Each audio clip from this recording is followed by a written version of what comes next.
अस्सलाम वालेकुम, सुबह खैर, गुड मॉर्निंग। क्या हाल है आपके? खैरियत से हैं? पाकिस्तान में चीज़ें जो हैं वो इस कदर अब यूँ कहिए कि फ़ाइनल फेज़ में आ चुकी हैं कि अब बड़े बड़े फ़ैसले, अब घंटों की बात है, आज का दिन और कल का दिन घंटों की बात है कि ये बहुत सारे फ़ैसले सामने आ जाएंगे, जिसमें एक बहुत इम्पॉर्टेंट जो बज़ाहिर दिखाई दे रहा है वो ये है कि जनरल बाजवा तो शायद अब नवंबर तक ना रह सकें और उससे पहले वो रिज़ाइन देंगे। वो रिज़ाइन आज भी आ सकता है, कल भी आ सकता है, लेकिन आजकल में नहीं आएगा।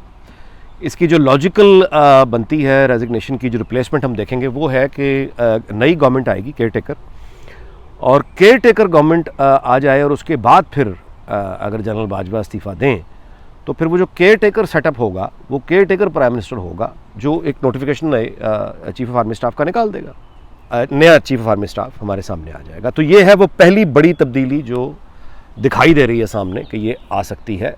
मैं इसको पहली बड़ी तब्दीली कह रहा हूँ, मैं शहबाज शरीफ की हुकूमत को जाना पहली बड़ी तब्दीली नहीं कह रहा, ठीक है। मुमकिन है बहुत दोस्तों के नज़दीक वो पहली बड़ी खबर हो कि शहबाज शरीफ पहले जाएंगे, असम्बलीज डिज़ोल्व होंगी, इलेक्शन का ऐलान होगा, केयर टेकर सेटअप आ जाएगा, और ये पहली बड़ी खबर है बहुत से लोगों के नज़दीक, ठीक है, मैं एहतराम करता हूँ। और दूसरी बड़ी अहम खबर उनके नज़दीक फिर ये होगी कि केयर टेकर गवर्नमेंट आकर नए चीफ ऑफ आर्मी स्टाफ। अच्छा, ये जो मैं बात कर रहा हूँ बाय द वे, क्या ये नहीं, क्या ये मैं अकेला यानी ना तलत हुसैन साहब ने कल इसके बारे में ट्वीट, वो भी नहायत बाखबर आदमी है, उन्होंने भी यही बात कल अपने ट्वीट में की है। और मैं समझता हूँ कि हर, जिस तरह आप कोई क्रिकेट के अगर आपको शौक़ रखते हैं और कमेंटेटर्स जो क्रिकेट पर कमेंट्री करते हैं तो वो बाज़-औक़ात एक ही नतीजे पे पहुँचते हैं, यानी बाज़-औक़ात क्या अक्सर आपके सामने जो चीज़ें नज़र आ रही हैं उसमें फिर अब ये जो अब एनीवे, तो जिसका मतलब ये है कि ये दो तब्दीलियाँ जब आएंगी तो फिर देखना होगा कि जनरल फैज़ जो हैं वो प्रैक्टिकली उनको इनफेक्टिव किया जाता है या वो भी रिज़ाइन दे के चले जाते हैं। मैंने कल भी इस व्लॉग में सुबह जिक्र कर चुका हूँ कि ये बहस बड़ी शिद्दत से जारी है, और वहाँ जारी नहीं है यानी कि मैं आपसे शिद्दत, हमारी क्या हैसियत है, जिन लोगों की हैसियत है वहाँ पर यह बहस जारी है। इसको क्लियर करें अपने जहन में। अच्छा, अब चलते हैं जी आगे। मतलब ये कि ये इसके बाद क्या होगा, ये सब झगड़ा क्या है, ये इंतकाले इख्तदार का झगड़ा है, ट्रांसफ़र ऑफ पावर का झगड़ा है, ये वो झगड़ा है। अच्छा, आइन को इमरान खान नहीं मानता जिस तरह जनरल हजरात नहीं मानते, माजी में यही हुआ है ना। तो अब वो कामयाब रहा है अपनी स्ट्रैटेजी में, उसने नहीं माना और उसको वो सारे रिलीफ मिलना शुरू हो गए हैं जो वो मांग रहा था। लेकिन उसको यानी अदालतों से रिलीफ, यानी जो वो अब वो शुक्रिया जब ये अदालतों को अदा करता है तो वो बिल्कुल इस नहीं करता है कि हाँ तुम्हें कहा था ना कि ये करो तुमने कर दिया तो ठीक है, शुक्रिया। अब सुओ मोटो नोटिस भी आना शुरू हो गए और फ़िज़ा एकदम इमरान खान के हक़ में वहाँ पे आ चुकी है।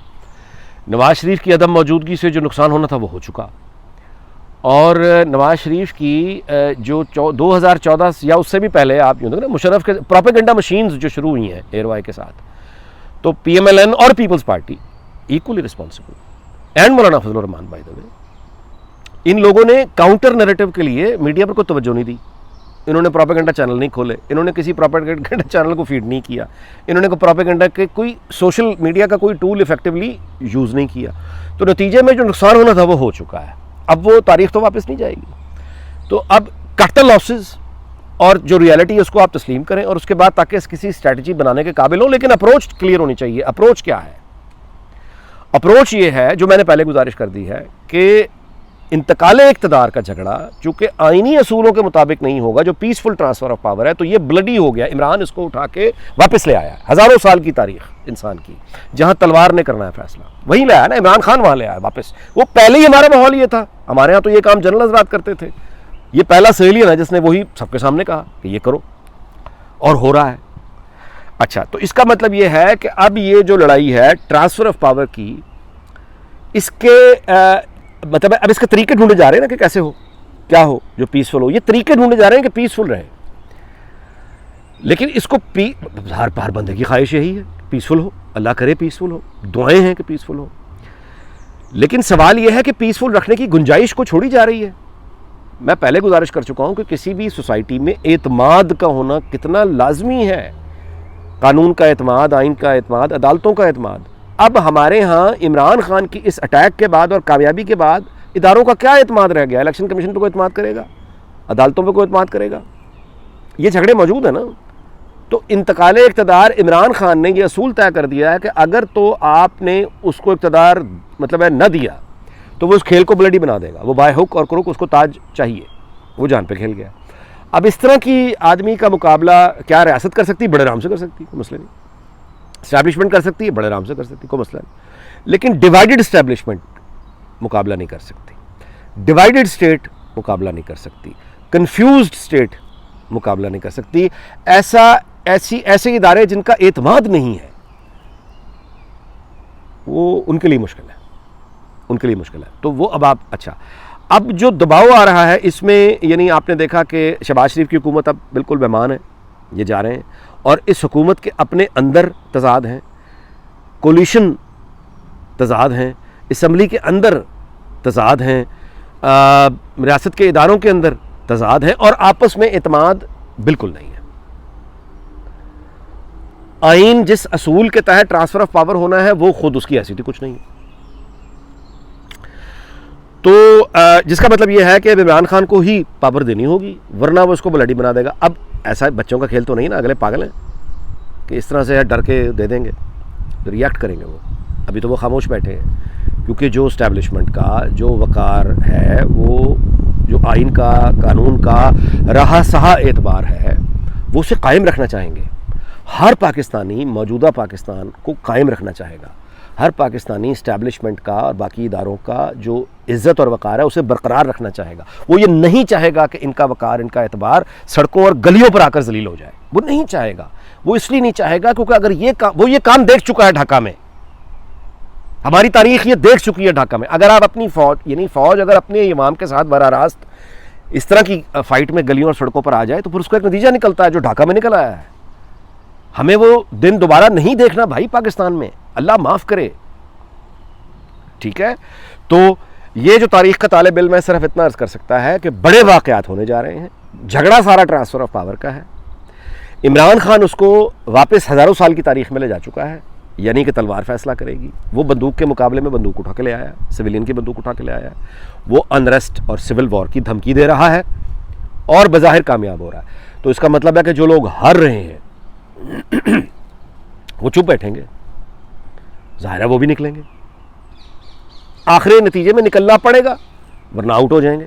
क्योंकि इमरान खान तो ये भी नहीं करेगा ना कि मिसाल के तौर पे अगर ये जो सारी पीडीएम है ये कहे अच्छा चलो ठीक है यार, तुम्हारी बड़ी ख्वाहिश है, कितनी इंसान की ज़िंदगी होती है, आज जो 10 साल के लिए 70 साल के तुम हो गए, चलो हम गुजार लेते हैं। मैं पीस रखने की बहुत भी अगर ख्वाहिश करने वाला कोई होगा, डर के चले आप यूँ कहले भाग जाए, सलामती के लिए, अमन के लिए, कि सिविल वॉर ना आए, गली मोहल्ले लड़ाई शुरू ना हो, पाकिस्तान का वो अल्लाह माफ़ करे ढाका रिपीट ना हो जाए।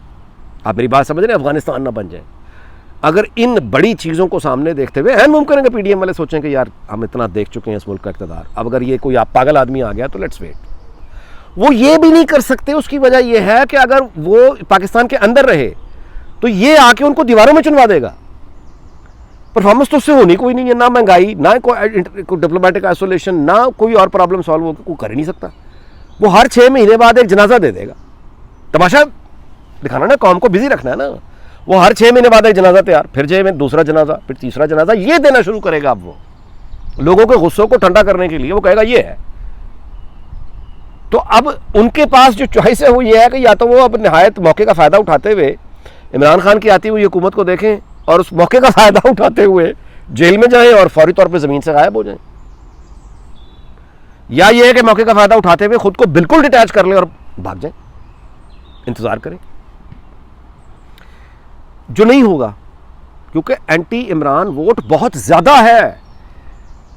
ये ठीक है कि प्रो इमरान बहुत ज़्यादा है, लेकिन एंटी इमरान भी बहुत ज़्यादा है। और एंटी इमरान जो वोट है वो सारे के सारे फारिग, बुज़दिल, मतलब उस तरह के लोग नहीं है, वो भी लड़ने के लिए तैयार हैं।